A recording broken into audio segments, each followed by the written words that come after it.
Good morning, good afternoon, and good evening, my precious pack, and welcome back once more to VEGA Conflict. Sorry about no video yesterday. I had no idea what I wanted to make, so nothing got made, because apparently I was lazy.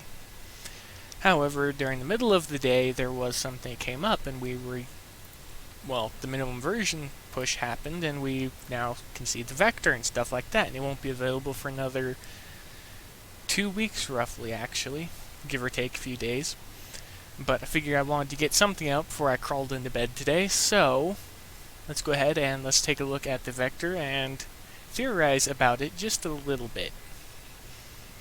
So right off the bat, one thing you're going to notice between it and the Valraven is just a much faster ship all around. It turns faster, it strafes more quickly, and everything like that. Because supposedly you're going to have the advantage in phase with the bonuses. However, the issue that I see with that is if some people are trolly enough, I'm not going to say who, but you can use certain Valraven fittings mixed with a certain fleet commander. You can take cannon weapons out. And due to the relative proximity and due to the ship ranges, you'll be able to effectively force that phase and never miss your shots. Yeah, so that's a possibility. The other issue is with phasing as it is currently. When you exit phase, once you start getting hit, even by no matter what the ship is, it becomes difficult to enter back in, especially in PvP. So, upon launch, how I see this ship launching, one of two things is going to happen in my mind. Either it's going to become the new meta and it's going to help us farm all the targets moving forwards for next to no damage due to the speed, or it's just going to utterly suck. And the last ship that I willingly admitted and said sucked was the Renaissance. And then the Ajax. They're Altarian ships. I have nothing to complain about the Amarok, the Valraven, the Ericos. I have literally nothing to complain about them. But if it's Altarian, well, if it's supposed to be defensive or reactive to a situation, it's going to suck. So, depending on how this launches, it may suck.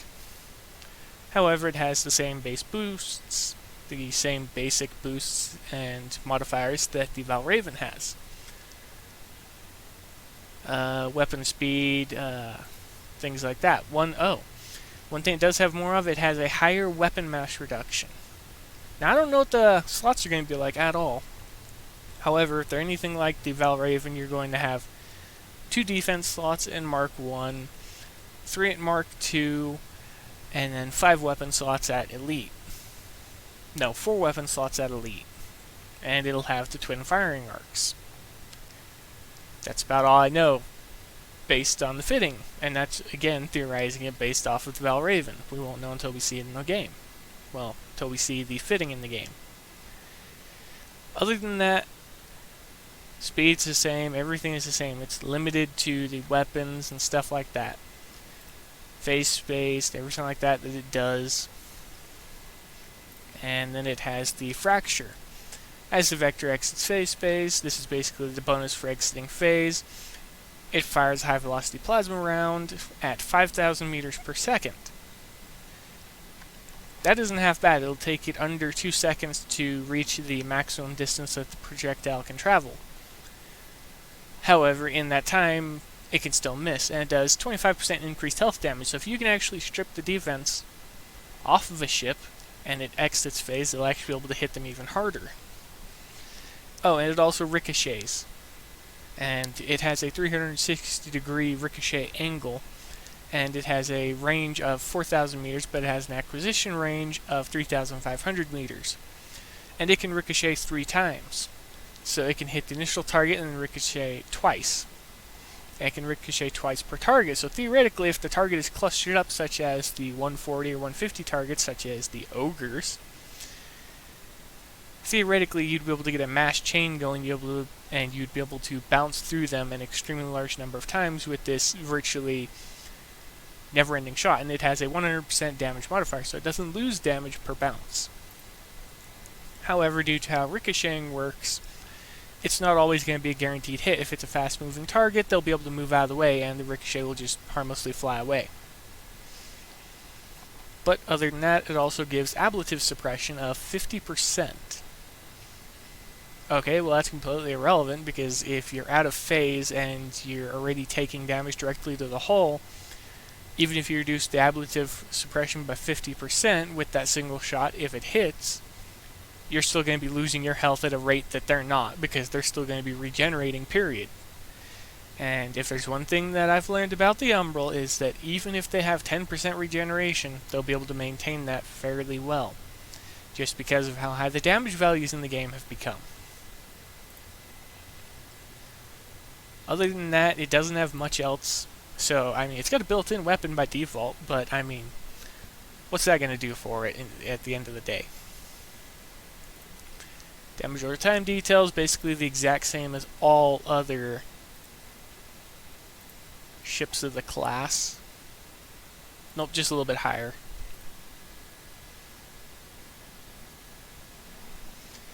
Okay, anything else to talk about? Nope, not really. We can take a look at the weapon.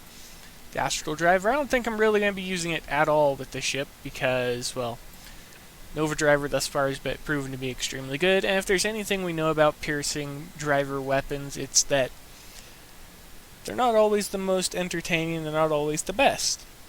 In the case of when we got Umbral weapons, well, there are very few complaints about the Nova weapons, and the Nova Driver is most likely going to be my go-to weapon for said ship. Why? Better question, why not? Moving on. Vertex armor, and it is a carbon copy right down to the very last stat of the parasitic. However, it has the 15% increased screen value, and due to how poor, I had to catch myself there, how poor the screen values are, that number right there should be increased drastically over what it currently is. As for defensive, they didn't get anything there, they didn't get anything here. The only other thing I could talk about is the positron targets. I haven't hit any of them. I have no intention of hitting any of them because I'm not going to sit around waiting for a target to spawn for multiple hours, because that's just a stupid waste of time. At least it is in my eyes. But that's it, everybody. I'm going to stop before I chat your ears off, but what do you guys think of the Vector and the weapon, the Astral Driver? For all intents and purposes, to me, it just looks like another Vulcan, with the exception of it's a bit slower, it weighs a bit less than the other drivers, and that's literally it. That's all it does. Go ahead and share your thoughts below. I'll be curious to find out what most of you think about the driver, but more about the ship itself, because I really want to theorize about it, such as what situations would it be good in, what situations would it be poor in.